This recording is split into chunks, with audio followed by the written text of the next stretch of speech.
ನಮಸ್ಕಾರ ವೀಕ್ಷಕರೇ, ನಾನು ನಿಮ್ಮ ಡಾಕ್ಟರ್ ಚೇತನ್ ಜಗ್ಲೂರ್. ಇವತ್ತು ನಾನು ನಿಮಗೆ ರೆಡ್ ವೈನ್ ಬಗ್ಗೆ ತಿಳಿಸ್ಕೊಡ್ತೀನಿ. ರೆಡ್ ವೈನ್ ಅಂದ್ರೆ ಏನು, ನಾವು ಪ್ರಿಪೇರ್ ಮಾಡ್ಬೋದಾ ಮನೇಲಿ, ಅದರಿಂದ ಏನು ಯೂಸ್ ಆಗುತ್ತೆ? ಏನ್ ಡಾಕ್ಟ್ರೆ ವೈನ್ ಕುಡಿಯೋದ್ರಿಂದ ವೈನ್ ಕುಡೀರಿ ಅಂತ ಹೇಳ್ತಾ ಇದ್ದೀರಾ ನೀವು? ಇವಾಗಂತೂ ಕುಡಿತಾ ಕಂಟ್ರೋಲ್ ಮಾಡ್ಕೊಳ್ಳಿ ಅಂತ ಹೇಳ್ಬಿಟ್ಟು ತುಂಬಾ ಜನ ಸಂಸಾರಗಳು ಹಾಳಾಗಿದ್ದಾವೆ ಅಂತ ನೋಡ್ತಾ ಇದ್ರೆ, ನೀವೇನ್ ಡಾಕ್ಟ್ರೆ ವೈನ್ ಬಗ್ಗೆ ಮಾತಾಡ್ತಾ ಇದ್ದೀರಾ ಅಂತ ಹೇಳಿದ್ರೆ, ಖಂಡಿತವಾಗ್ಲೂ ನಾನು ಡಾಕ್ಟರ್ ಆಗ್ಬಿಟ್ಟು ಕೆಲವೊಂದು ನಿಮಗೆ ಎಷ್ಟು ಪ್ರಮಾಣದಲ್ಲಿ ಯೂಸ್ ಮಾಡಬೇಕು, ಹೆಂಗ್ ಯೂಸ್ ಮಾಡಬೇಕು ಅನ್ನೋದು ಗೈಡ್ ಮಾಡೋದು ನನ್ನ ಆದ್ಯ ಕರ್ತವ್ಯ ಆಗಿರುತ್ತೆ. ಅದ್ರ ಬಗ್ಗೆ ನಾನು ಎಕ್ಸ್ಪ್ಲೇನ್ ಮಾಡ್ತೀನಿ ನೋಡಿ.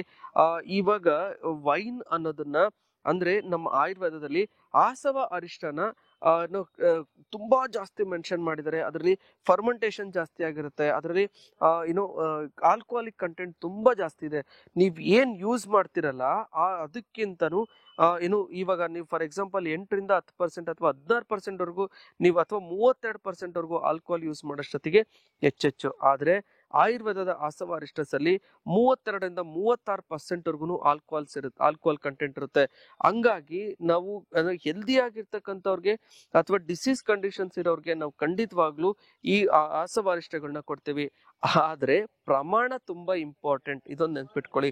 ಎಷ್ಟು ಪ್ರಮಾಣದಲ್ಲಿ ಕೊಡ್ತೀವಿ? ಒಂದು 30 ml ಅಥವಾ 20 ml ಅಥವಾ 15 ml ಅವ್ರ ಡಿಸೀಸ್ ಕಂಡೀಷನ್ ಮೇಲೆ ಬೆಳಗ್ಗೆ ಮತ್ತೆ ರಾತ್ರಿ ಅಷ್ಟೇ ಕೊಡ್ತೀವಿ.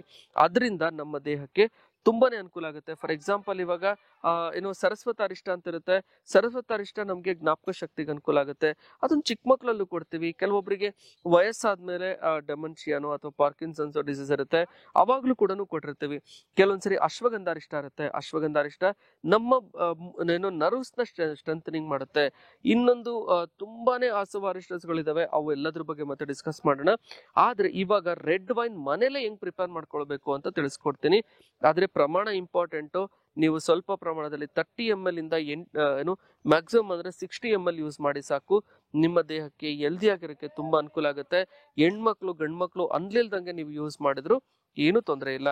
ನೀವು ರೆಡ್ ವೈನ್ ನ ಯಾವ ರೀತಿ ಪ್ರಿಪೇರ್ ಮಾಡ್ಕೋಬೇಕು ಅಂತ ಹೇಳಿದ್ರೆ, ಈ ದ್ರಾಕ್ಷಿ ಇರುತ್ತಲ್ಲ, ಎಕ್ಸ್ಪೆಷಲಿ ಕಪ್ಪು ದ್ರಾಕ್ಷಿ ಇರುತ್ತಲ್ಲ, ಅದನ್ನ ತಗೊಂಡು ತುಂಬಾ ಸ್ಕ್ವೀಸ್ ಮಾಡ್ಕೊಂಡು ಅಥವಾ ಅದನ್ನ ರಸ ತೆಗೆದು ಬಿಟ್ಟು, ಅದಕ್ಕೆ ಬೇಕಾದ್ರೆ ನೀರ್ ಹಾಕ್ಬೇಡಿ, ಬರೀ ದ್ರಾಕ್ಷಿ ಹಣ್ಣನ್ನ ಅಷ್ಟೇ ತಗೊಂಡ್ಬಿಟ್ಟು ರಸ ತೆಗೆದ್ಬಿಟ್ಟು ಅದನ್ನ ಒಂದು ಮಡಕೆ ಒಳಗೆ ಕಟ್ಟಬಿಟ್ಟು ಒಂದು 21 ದಿವಸ ಅಥವಾ 32 ದಿವಸ ಅದನ್ನ ಕಟ್ಟಿ ಇಟ್ಬಿಡಿ. ಆದ್ರೆ ಒಂದ್ ತಣ್ಣಗಿರ್ತಕ್ಕಂಥ ಪ್ರದೇಶದಲ್ಲಿ ಇಟ್ರೆ ಅದು ಫರ್ಮೆಂಟೇಶನ್ ಆಗುತ್ತೆ.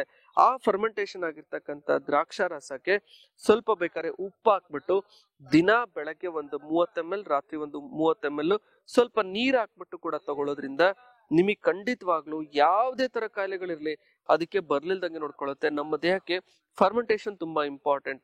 ಅಂದ್ರೆ ಆಲ್ಕೋಹಾಲ್ ಕಂಟೆಂಟ್ ಸ್ವಲ್ಪ ಮಟ್ಟಿಗೆ ಇಂಪಾರ್ಟೆಂಟ್. ಆದ್ರೆ ಇವಾಗಂತೂ ಚಟಕ್ ಬಿದ್ಬಿಟ್ಟು ದಿನಾ ಕುಡಿಯೋಕ್ ಸ್ಟಾರ್ಟ್ ಮಾಡ್ಬಿಟ್ಟು ತಮ್ಮ ಸಂಸಾರನ ಹಾಳು ಮಾಡ್ಕೊಂಡಿದ್ದಾರೆ. ಆದ್ರೆ ನಿಮ್ಗೆ ಗಂಡ್ ಮಕ್ಳಾಗಿರ್ಲಿ ಹೆಣ್ಮಕ್ಳಾಗಿರ್ಲಿ ಸ್ವಲ್ಪ ಮಟ್ಟಿಗೆ ಅಂದ್ರೆ ನಾನು ಹೇಳ್ದಂಗೆ ಮ್ಯಾಕ್ಸಿಮಮ್ ಅಂದ್ರೆ 30 ml ಅಷ್ಟು ಬೆಳಗ್ಗೆ ಮತ್ತೆ ರಾತ್ರಿ ಅಥವಾ ದಿನಕ್ಕೆ 1 ಟೈಮು ತಗೊಳ್ಳೋದ್ರಿಂದ ಖಂಡಿತವಾಗ್ಲೂ ನಿಮ್ ಅನುಕೂಲ ಆಗುತ್ತೆ. ನೀವ್ ಯಾವ್ದಾದ್ರು ಪಾರ್ಟಿ ಮಾಡ್ತಿರ್ತೀರಾ ಅಥವಾ ಯಾರ್ದಾದ್ರು ಕರೆದು ಬಿಟ್ಟು ಬರ್ತ್ಡೇನೋ ಏನೋ ಮಾಡ್ತಾ ಇರ್ತೀರಾ, ಅಲ್ಲಿ ನಿಮ್ಗೆ ವೈನ್ ಕುಡಿಯೋದು ಒಂದು ಅಭ್ಯಾಸ ಆಗಿರುತ್ತೆ. ಎಷ್ಟೊಂದು ದುಡ್ಡು ಖರ್ಚು ಮಾಡಿ ನೀವು ಎಷ್ಟೊಂದು ಲಕ್ಷ ಸಾವಿರಾರು ಗಟ್ಲೆ ದುಡ್ಡು ಖರ್ಚು ಮಾಡಿ ಪಾರ್ಟಿ ಅರೇಂಜ್ ಮಾಡಿರ್ತೀರಾ. ಆದ್ರೆ ನೀವು ಮನೇಲೆ ಪ್ರಿಪೇರ್ ಮಾಡಿರ್ತಕ್ಕಂಥ ವೈನ್ ನ ಯೂಸ್ ಮಾಡಿ ಎಲ್ಲರಿಗೂ ಹೆಲ್ತ್ ನ ಸರ್ವ್ ಮಾಡಿ ಖಂಡಿತವಾಗ್ಲೂ ನಿಮ್ಗೂ ಅನುಕೂಲ ಆಗುತ್ತೆ, ಅವ್ರಿಗೂ ಅನುಕೂಲ ಆಗುತ್ತೆ ಅಂತ ಹೇಳ್ತಾ ಮತ್ತೆ ಮುಂದಿನ ಸಂಚಿಕೆಗಳಿಗೆ ಮತ್ತೊಂದು ಇಂಟ್ರೆಸ್ಟಿಂಗ್ ಟಾಪಿಕ್ ಮುಖಾಂತರ ಮತ್ತೆ ಭೇಟಿ ಆಗ್ತೀನಿ. ನಮಸ್ಕಾರ.